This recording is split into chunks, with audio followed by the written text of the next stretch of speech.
ಆರಂಭದಲ್ಲಿ ಒಂದು ವಿಚಾರ ನಿಮ್ಮ ಗಮನಕ್ಕೆ ತರಬೇಕು. ಪ್ರಧಾನಿ ನರೇಂದ್ರ ಮೋದಿಯವರು ಕರ್ನಾಟಕಕ್ಕೆ ಭೇಟಿ ಕೊಟ್ಟು ಹೋದ ಮೇಲೆ ರಾಷ್ಟ್ರೀಯ ಮಾನವ ಹಕ್ಕುಗಳ ಆಯೋಗ ಧರ್ಮಸ್ಥಳ ಪ್ರಾಂತ್ಯಕ್ಕೆ ಬಂದಿದೆ. ಸುಮೋಟೋ ಕೇಸನ್ನು ದಾಖಲಿಸಿಕೊಂಡು ತನಿಖೆ ಆರಂಭಿಸಿದೆ. ಅವತ್ತು ನಿಮ್ಮ ಲಯನ್ ಟಿವಿಯಲ್ಲಿ ಆ ಸುದ್ದಿಯನ್ನು ನೋಡಿದ್ರಿ. ಒಂದಷ್ಟು ಮಾಹಿತಿ ಪಡ್ಕೊಂಡು ಹೋಗಿರಬಹುದಾ ಪ್ರಧಾನಿ ಮೋದಿಯವರು ಅಂತ. ಯಾಕೆ ಇದೇ ಮಹಿಳಾ ಮತ್ತು ಮಕ್ಕಳ ಕಲ್ಯಾಣ ಇಲಾಖೆಯ ಕೇಂದ್ರ ಸಚಿವೆ ಈ ಕ್ಷೇತ್ರದಲ್ಲಿ ಏನೆಲ್ಲ ಆಗ್ತಿದೆ ಅಥವಾ ಏನೆಲ್ಲ ಆರೋಪಗಳು ಕೇಳಿ ಬರ್ತಿದೆ ಆ ತನಿಖೆ ಆಗಬೇಕು ಅಂತ ಒತ್ತಾಯ ಮಾಡಿದರು, ಕೇಂದ್ರ ಸಚಿವರು ಮಾಡಿದರು. ಆಗಲೇ ರಾಷ್ಟ್ರೀಯ ಮಾನವ ಹಕ್ಕುಗಳ ಆಯೋಗ ಇಲ್ಲಿಗೆ ಬರಬಹುದಾಗಿತ್ತು, ಬರಲಿಲ್ಲ. ತುಂಬ ತಡವಾಗಿ ಬರ್ತಿರೋದಕ್ಕೆ ಎರಡು ಕಾರಣ ಇರಬಹುದು. ಒಂದು, ತೀವ್ರತೆ ಹೆಚ್ಚಾಗಿರಬಹುದು, ಗಂಭೀರವಾದ ವಿಚಾರ ಅನ್ನುವಂಥದ್ದು ಗಮನಕ್ಕೆ ಬಂದಿರಬಹುದು. ಅಥವಾ ಬೇರೊಂದು ಪ್ರಭಾವಕ್ಕೆ ರಾಷ್ಟ್ರೀಯ ಮಾನವ ಹಕ್ಕುಗಳ ಆಯೋಗ ಬಂದಿರುವಂತಹ ಸಾಧ್ಯತೆ ಇದೆ. ಆದರೆ ಮೇಲ್ನೋಟಕ್ಕೆ ಒಂದು ಅನುಮಾನ. ಯಾಕಂದರೆ ನೋಡಿ, ಒಂದು ತಪ್ಪಾಗಿದೆ ಆಗಿಲ್ಲ ಅನ್ನುವಂತಹ ಚರ್ಚೆ ನಡೀತಿರುವಂತಹ ಸಂದರ್ಭದಲ್ಲಿ ಆ ಭಾಗದ ಜನ ಮಾತ್ರ ಹೌದು ತಪ್ಪಾಗಿದೆ ಅನ್ನುವ ರೀತಿಯಲ್ಲಿ ಮೌನಕ್ಕೆ ಶರಣಾಗಿದ್ದಾರೆ. ಬೇರೆ ಬೇರೆ ವೇದಿಕೆಗಳಲ್ಲಿ ತಮ್ಮ ನೋವು ಸಂಕಟಗಳನ್ನು ತೋಡಿಕೊಳ್ತಿದ್ದಾರೆ. ನೇರವಾಗಿ ಬಂದು ಒಬ್ಬರು ಕೂಡ ಸಾಕ್ಷಿ ಹೇಳಲಿಕ್ಕೆ ಹೆದರ್ತಿದ್ದಾರೆ. ಸ್ವತಂತ್ರ ಪತ್ರಕರ್ತರನ್ನೇ ಹಿಡ್ಕೊಂಡು ಪ್ರಾಣಿಗೆ ಬಡ್ದಂಗೆ ಬಡಿದ್ರು. ಇನ್ನು ಅಲ್ಲಿನ ಜನಸಾಮಾನ್ಯರಿಗೆ ಯಾವ ಸ್ಥಿತಿ ಇದ್ದಿರಬಹುದು ಇಷ್ಟು ವರ್ಷಗಳ ಕಾಲ. ರಿಪೋರ್ಟರ್ ಟಿವಿಗೆ ಒಬ್ಬ ಆ ಭಾಗದ ಟ್ರಕ್ ಡ್ರೈವರ್ ಕೊಟ್ಟಂತಹ ಹೇಳಿಕೆಯಲ್ಲಿ ಒಂದು ಮಾತನ್ನು ಉಲ್ಲೇಖಿಸಿದರು. 1947ರಲ್ಲೇ ಇಡೀ ದೇಶಕ್ಕೆ ಸ್ವಾತಂತ್ರ್ಯ ಬಂದಿರಬಹುದು, ಆದರೆ ನಮ್ಮ ಗ್ರಾಮಕ್ಕೆ ಇನ್ನೂ ಬಂದಿಲ್ಲ ಅಂತ.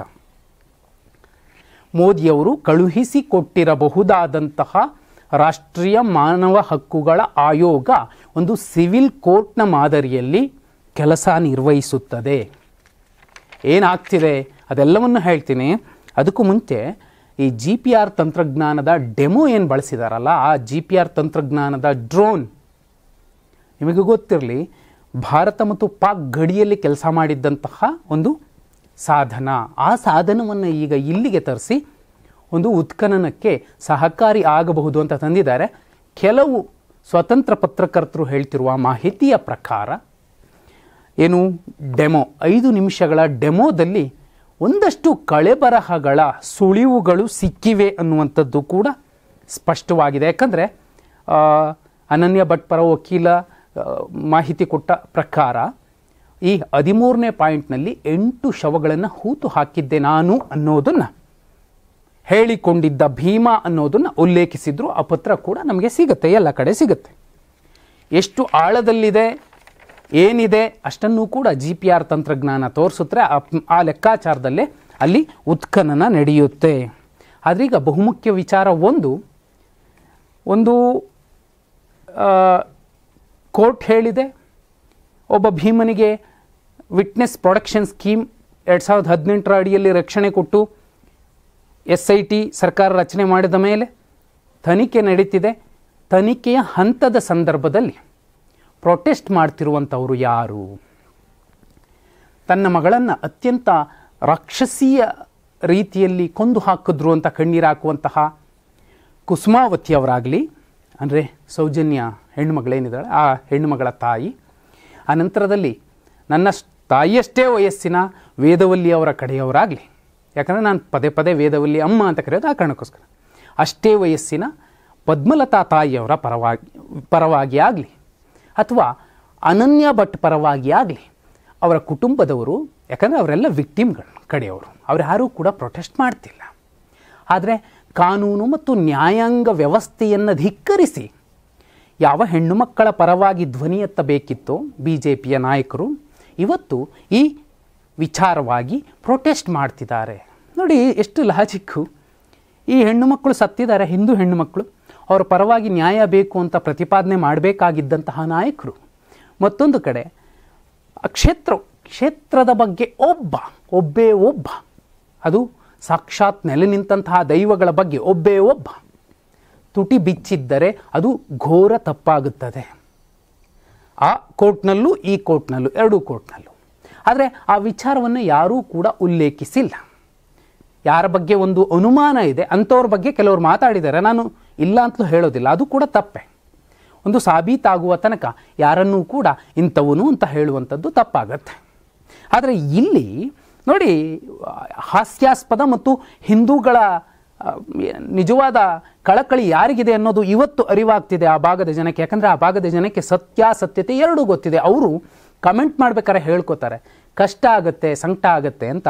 ಆ ಮಂದಿಗಷ್ಟೇ ಸತ್ಯಾಸತ್ಯತೆ ಗೊತ್ತಿದೆ. ಆದರೆ ಇಲ್ಲಿ ಎಲ್ಲೆಲ್ಲಿಂದಲೋ ಪ್ರೊಟೆಸ್ಟ್ಗಳು ನಡೀತಿದೆ. ಅದು ನ್ಯಾಯಾಂಗ ನಿಂದನೆಯ ಅಡಿಯಲ್ಲೇ ಬರುತ್ತೆ. ನೋಡಿ, ಅವರು ಪ್ರೊಟೆಸ್ಟ್ ಮಾಡ್ತಿರೋದು ಸೌಜನ್ಯ ಪರವಾಗಿ ಅಲ್ಲ. ಕೈಯನ್ನು ID ಕಾರ್ಡಿಂದ ಕಟ್ಟಿ ಹಾಕಿ ಆಕೆ ಮೇಲೆ ದೌರ್ಜನ್ಯ ಎಸಗಿದ್ದರ ಬಗ್ಗೆ ಸಾಕ್ಷಿ ಇದೆ. ಅವತ್ತಿನ ತನಿಖಾಧಿಕಾರಿಗಳು ದಾಖಲಿಸಿದ್ದಂತಹ ಸಾಲುಗಳೇ ಇವೆ. ಆದರೆ ಯಾರೋ ಕೆಲವರು ಹೇಳ್ತಾರೆ ಏನೂ ಆಗಿಲ್ಲ. ಪವಿತ್ರ ಸಾವಾದರೆ ಮರ್ಮಾಂಗಕ್ಕೆ ಯಾರಪ್ಪ ಮಣ್ಣು ತುಂಬುತ್ತಾರೆ? ಆಕೆ ನನ್ನ ತಂಗಿ ಥರನೋ ನನ್ನ ಅಕ್ಕನ ಥರನೋ ನಾನು ನೋಡಿದಾಗ ಮಾತ್ರ ಆ ನೋವು ನನಗೆ ಅರಿವಾಗುತ್ತೆ, ನನ್ನ ಕರುಳಿಗೆ ಚುಚ್ಚುತ್ತೆ. ಎಲ್ಲೋ ಕೂತ್ಕೊಂಡು ಎಲ್ಲೋ ನಿಂತ್ಕೊಂಡು ಮತ್ತು ಆ ತಾಯಿಯ ಪರವಾಗಿ, ಆ ತಾಯಿಯ ವಿರುದ್ಧ ಹೇಳಿಕೆಗಳು ಕೊಡೋದಿದೆಯಲ್ಲ, ನಿಜಕ್ಕೂ ಒಬ್ಬ ಗಂಡಸಾಗಿ, ಒಂದು ತಾಯಿಯ ಉದರದಲ್ಲಿ ಹುಟ್ಟಿದವನಾಗಿ ನನಗೆ ಅಸಹ್ಯ ಅನಿಸುತ್ತೆ ಆ ರೀತಿ ಹೇಳಿಕೆ ಕೊಡುವಂಥದ್ದು. ನಾನಂತೂ ಆ ಥರ ಕೊಡೋದಿಲ್ಲ. ಒಂದು ಎಲ್ಲಕ್ಕಿಂತಲೂ ಮಿಗಿಲಾಗಿ ಇಲ್ಲಿ ಪ್ರೊಟೆಸ್ಟ್ ಮಾಡ್ತಿರೋದು ಯಾರು? ಹಿಂದೂಗಳನ್ನು ಉಳಿಸ್ತೀವಿ, ಹಿಂದೂ ಹೆಣ್ಣು ಮಕ್ಕಳ ಪರವಾಗಿ ಧ್ವನಿ ಎತ್ತುತ್ತೀವಿ ಅನ್ನುವಂತಹ ಮಂದಿ. ಆ ಹೆಣ್ಣು ಮಕ್ಕಳಿಗೆ ನ್ಯಾಯ ಸಿಗಬೇಕು, ಇದುವರೆಗೂ ಸಿಕ್ಕಿಲ್ಲ. ಪೀಠಗಳಿಗೆ ಹೋಗಿ ನ್ಯಾಯ ಕೇಳುವಂತಹ ಅವರ ಹಕ್ಕನ್ನು ನಾವು ಕಿತ್ಕೊಳ್ಳೋದಕ್ಕೂ ಆಗಲ್ಲ.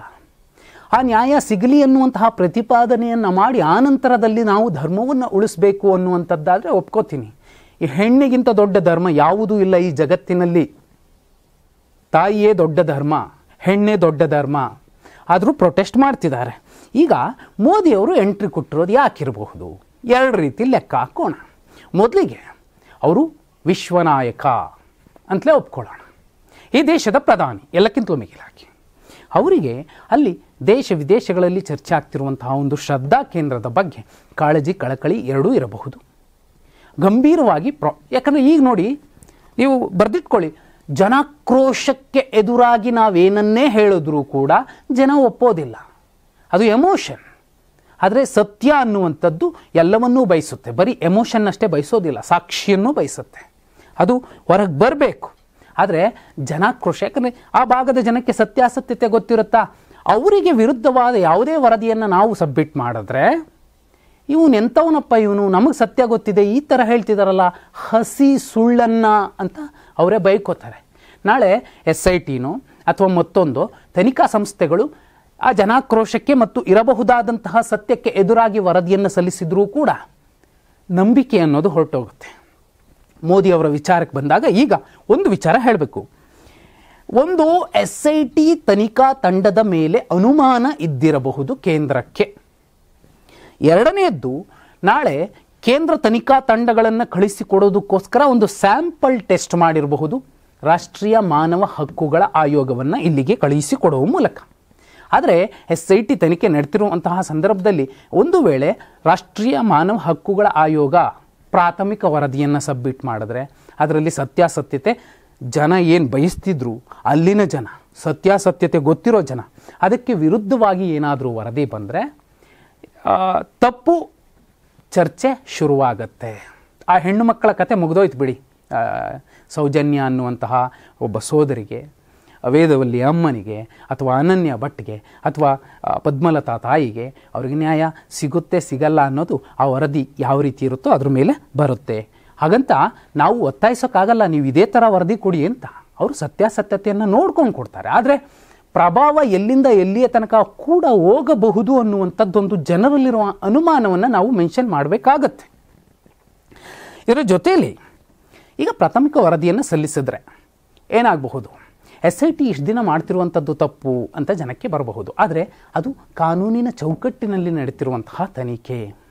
ಒಂದು ವೇಳೆ ಈಗ ಈ ಪ್ರೊಟೆಸ್ಟ್ ಮಾಡ್ತಿರುವಂತಹ ಜನಕ್ಕೂ ಅಥವಾ ಪ್ರಾಥಮಿಕ ವರದಿಯಲ್ಲಿ ಬೇರೆ ರೀತಿಯಲ್ಲಿ ಬರುವಂತಹ ವಿಚಾರಕ್ಕೂ ವ್ಯತ್ಯಾಸ ಏನಿರೋದಿಲ್ಲ. ನಾಳೆ ಬರ್ಡನ್ ಆಫ್ ಪ್ರೂಫ್ಸ್ ಅನ್ನುವಂಥದ್ದು ಬರುತ್ತೆ ಕೋರ್ಟ್ನ ಅಡಿಯಲ್ಲಿ. ಇಲ್ಲ ಅಲ್ಲ ಆಗಿತ್ತು ಅನ್ನೋದಕ್ಕೂ ಸಾಕ್ಷಿಗಳನ್ನು ಕೊಡಬೇಕು, ಇಲ್ಲ ಅಲ್ಲ ಆಗಿಲ್ಲ ಅನ್ನೋದಕ್ಕೂ ಕೂಡ ಸಾಕ್ಷಿಗಳನ್ನು ಕೊಡಬೇಕು. ಆದರೆ ನಾನು ಕಣ್ಣಾರೆ ನೋಡಿದ್ದು, ಕಿವಿಯಾರೆ ಕೇಳಿದ್ದು. ಇದೇ ಪದ್ಮಲತಾ ಅವರ ತಂದೆ ನೇರ ಹೇಳಿಕೆಗಳನ್ನು ಕೊಟ್ಟಿದ್ದಾರೆ. ಆ ವಿಡಿಯೋ ಪ್ರೂಫ್ಗಳು ಈಗಲೂ ಕೂಡ ಇದೆ. ಜೀವಂತ ಸಾಕ್ಷಿ ಅನನ್ಯ ಭಟ್ ತಾಯಿ ಮಾತಾಡ್ತಿದ್ದಾರೆ. ಜೀವಂತ ಸಾಕ್ಷಿ ಸೋದರಿ ಸೌಜನ್ಯ ಅವರ ತಾಯಿ ಕುಸುಮಾವತಿಯವರು ಮಾತಾಡ್ತಿದ್ದಾರೆ. ಆ ಭಾಗದಲ್ಲಿ ಸಾಕಷ್ಟು ಜನ ಮಾತಾಡ್ತಿದ್ದಾರೆ. ಭೀಮ ಮಾತಾಡ್ತಿದ್ದಾನೆ, ಜಯಂತ್ ಅವರು ಮಾತಾಡ್ತಿದ್ದಾರೆ. ಒಡನಾಡಿ ಸಂಸ್ಥೆಯ ಪ್ರಮುಖ ಸಾಕ್ಷಿ ಕಿಡ್ನ್ಯಾಪ್ ಮಾಡಿದ್ದನ್ನು ಕಣ್ಣಾರೆ ನೋಡಿದ್ದೀನಿ ಅನ್ನುವಂತಹ ಧಾಟಿಯಲ್ಲಿ ಉತ್ತರ ಕೊಡ್ತಿದ್ದಾರೆ. ಇನ್ನಷ್ಟು ಜನ, ಇಡೀ ಗ್ರಾಮಸ್ಥರು ಎದ್ದು ನಿಂತಿದ್ದಾರೆ, ನಾವು ನೋಡಿದ್ದೀವಿ ಭೀಮ ಹೂತು ಹಾಕಿದ್ದನ್ನು. ಈ ಎಲ್ಲ ಸಾಕ್ಷಿಗಳು ಕಣ್ಮುಂದೆ ಇರುವಾಗ ಮೇಲ್ನೋಟಕ್ಕೆ ಎಲ್ಲವೂ ಒಂದು ಕಡೆ ಬಂದು ನಿಂತಿರುವಂತಹ ಸಂದರ್ಭದಲ್ಲಿ ಹಿಂದೂಗಳನ್ನು ಕಾಪಾಡ್ತೀವಿ ಎನ್ನುವಂತಹ ಕೆಲ ನಾಯಕರೇ ಹಿಂದೂ ಹೆಣ್ಣು ಮಕ್ಕಳ ಪರವಾಗಿ ಮೊದಲು ಪ್ರತಿಪಾದನೆಯನ್ನು ಮಾಡಿ ಆನಂತರದಲ್ಲಿ ಧರ್ಮಕ್ಷೇತ್ರವನ್ನು ಉಳಿಸುವಂತಹ ಪ್ರಯತ್ನಕ್ಕೆ ಮುಂದಾಗಬೇಕಿತ್ತು ಎನ್ನುವಂಥದ್ದು ಒಂದು ಸೌಜನ್ಯಯುತವಾದಂತಹ ಮತ್ತು ಲಾಜಿಕಲ್ ಆಗಿ ಯೋಚನೆ ಮಾಡುವಂತಹ ಯಾವುದೇ ಒಬ್ಬ ಸಾಮಾನ್ಯ ವ್ಯಕ್ತಿಯ ಕಳಕಳಿಯಾಗಿರುತ್ತದೆ. ಆದರೆ ಯಾರೆಲ್ಲ ಇವತ್ತು ಪ್ರೊಟೆಸ್ಟ್ ಮಾಡ್ತಿದ್ದಾರೆ ಅದು ನ್ಯಾಯಾಂಗ ನಿಂದನೆಯ ಅಡಿಯಲ್ಲೇ ಬರುತ್ತೆ. ಇಲ್ಲಿ ನಾನು ಇದುವರೆಗೂ ಮಾತಾಡಿದ್ರಲ್ಲಿ ಇಂಥವ್ರದ್ದು ತಪ್ಪು ಅಂತ ನಾನು ಹೇಳ್ತಾ ಇಲ್ಲ, ಯಾಕಂದರೆ ಅದು ಕೂಡ ತಪ್ಪಾಗತ್ತೆ, ಸಾಬೀತಾಗಬೇಕಿದೆ, ತನಿಖೆ ಹಂತದಲ್ಲಿದೆ. ಆದಾಗ್ಯೂ ಈ ಥರದ ಅಪಸ್ವರಗಳು ಮತ್ತು ಮತ್ತೊಂದು ತನಿಖಾ ಸಂಸ್ಥೆಯನ್ನು ಕಳಿಸಿದಾಗ ಈ ನೆಲದ ನಮ್ಮ ಅಧಿಕಾರಿಗಳಿಗೆ ಇನ್ನೊಂದು ಬೇರೆ ರಾಜ್ಯದ ಅಧಿಕಾರಿಗಳು ಬಂದು ತನಿಖೆ ಮಾಡ್ತಾರೆ ಅಂದಾಗ ನಮ್ಮವರು ಸರಿ ಇಲ್ಲ ಅಂತ ನಾವು ಪರೋಕ್ಷವಾಗಿ ಸಂದೇಶ ಕೊಟ್ಟಂತಾಗತ್ತೆ. ಅಥವಾ ಬೇರೆ ಯಾರೋ ಏನನ್ನೋ ಬಯಸ್ತಿದ್ದಾರೆ, ಆ ಕಾರಣಕ್ಕೋಸ್ಕರ ಮತ್ತೊಂದು ಟೀಮ್ ಬಂದಿರಬಹುದು ಅನ್ನೋ ಅನುಮಾನ ಜನರಲ್ಲೇನಿದೆ ಅದು ಜೀವ ಪಡ್ಕೊಳ್ಳುವಂತಹ ಸಾಧ್ಯತೆಗಳಿದ್ದಿರಬಹುದು. ಆದರೆ ಯಾವುದೇ ತನಿಖಾ ಸಂಸ್ಥೆ ಬರಲಿ, ಆ ಹೆಣ್ಣು ಮಕ್ಕಳಿಗೆ ಕೈ ಎತ್ತಿ ನಾನು ಮುಗಿತೀನಿ. ಸೌಜನ್ಯ, ಅನನ್ಯ ಭಟ್, ವೇದವಲ್ಲಿ ಅಮ್ಮ, ಪದ್ಮಲತಾ ತಾಯಿ, ಇನ್ನು ಹೇಳ ಹೆಸರಿಲ್ಲದಂತೆ ಯಾರಿಗೆಲ್ಲ ಸಂಕಷ್ಟ, ನೋವು, ಸಮಸ್ಯೆ ಆಗಿತ್ತು, ಆ ನೆಲದಲ್ಲಿ ಹೂತು ಹಾಕಿದ್ದೀನಿ ಅಂತ ಈ ಭೀಮ ಹೇಳ್ತಿದ್ದಾನೆ.